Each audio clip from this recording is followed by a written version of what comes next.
तुम्हा सगळ्यांचं स्वागत आहे आजच्या जंगली पॉडकास्टमध्ये।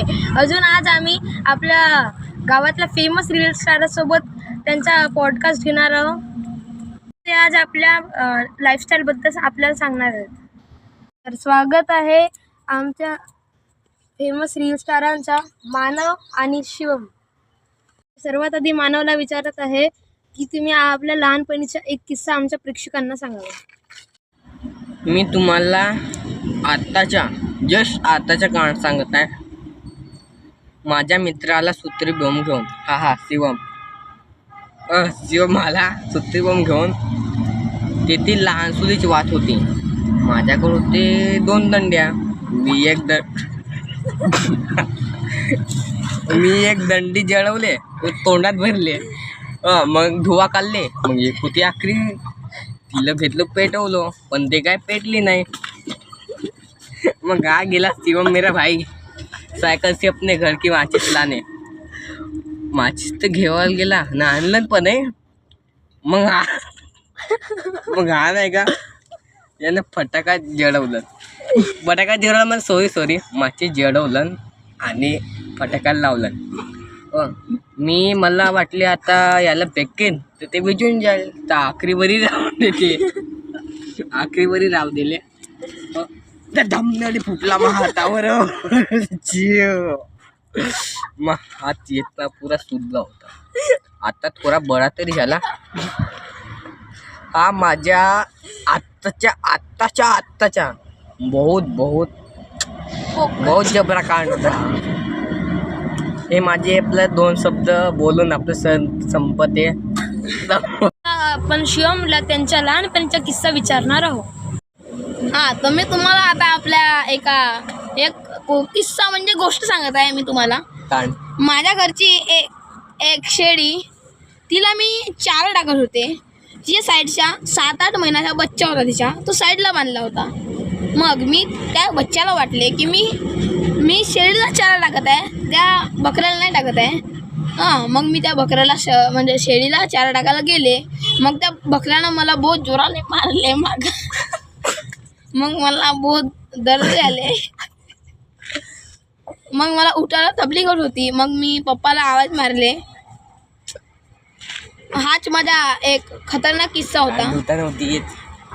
थँक्यू। आता मी मानवाला विचारणार आहोत की ते एवढे मोठे रील स्टार कसे बनतात। मी तुम्हाला सांगते मी रील स्टार कसा झाला।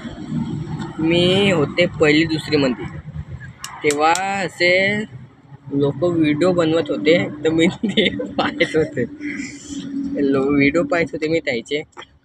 मग मला जुनून चढला की आपण व्हिडिओ बनावा। माझ्या अभ्यासात मन नव्हतं लागत, मग पुरे 0 मार्क येत होते, घरचे ताना देत होते। पर माझ्या एकच मन होता, व्हिडिओ बनवायचा, घरच्या माणसाची तोंड बंद करायच्या आणि पैसे कमवून त्याच्या तोंडावर मारायच्या होता, एवढं स्वप्न झाला। एक दिवस काय झाला, आम्ही सगळे मित्र दादा सलापावर होता। दादाने आणले मोबाईल आणले, तर आपण म्हणला, मम्मी म्हटले चला आपण रील बनवून टाकून। ताईले मजा वाटली ताईला। मग ठीक आहे म्हणलं आपण बनवून टाकू। तेव्हापासूनची आम्ही रील बनवणं चालू केला आणि एवढ्या मोठ्या आता रील स्टार झाला। आमच्या पहिला रील पंजाच्या। एवढे माझे गोष्ट सांगून 2 शब्द विसरून टाकते। मानवने आपल्याला सांगितले की तेवढे मोठे रील स्टार कसे झाले। आता हाच प्रश्न मी शिवमला विचारणार आहोत। तर आता मानव दादांनी सांगितले ते कसे रील स्टार बनले, तसेच माझी पण एक स्टोरी आहे, ते मी तुम्हाला सांगितली। ते स्टोरी अशी आहे, ते बहुत खूप लंबी आहे, पण मी तुम्हाला शॉर्टमध्ये सांगतो। मी लहानपणीपासूनच व्हिडिओ पाहत होतो, पिक्चर पाहत होतो, मला त्यासारखा बनायचं होतं काहीतरी। तर मी हरदादाला सांगितले की हरदादा आपण एक ID खोलून का रीलची, तिच्यात आपण रील बनवू शकतो, अनेक काही टाकू शकतो। मग आम्ही एक ID खोलली, तिच्यात आम्ही अनेक रील टाकले। त्यातून सगळ्यांचे व्ह्यूज 1000 गेले, 2000 गेले, 3000 गेले, अनेक गेले। तसेच आमचे फॉलोअर्सही खूप आहेत आता। आता आम्ही सबस्क्रायबर सॉरी आम्ही आता यूट्यूबवरही खोलला, यूट्यूब चॅनलही खोलला आता, त्याचे वाढू शकते अशी माझी अशी माझी अपेक्षा आहे. थँक्यू. यूट्यूब आज ह्या दोघे रील स्टारांनी आम्हाला खूप चांगल्या चांगल्या गोष्टी सांगल्या आहे. अजून आम्ही यांच्याकडून खूप काही प्रेरणा घेणार आहोत. अजून याच्यानंतर आता मी दोघंही रील स्टारांचे धन्यवाद करतो.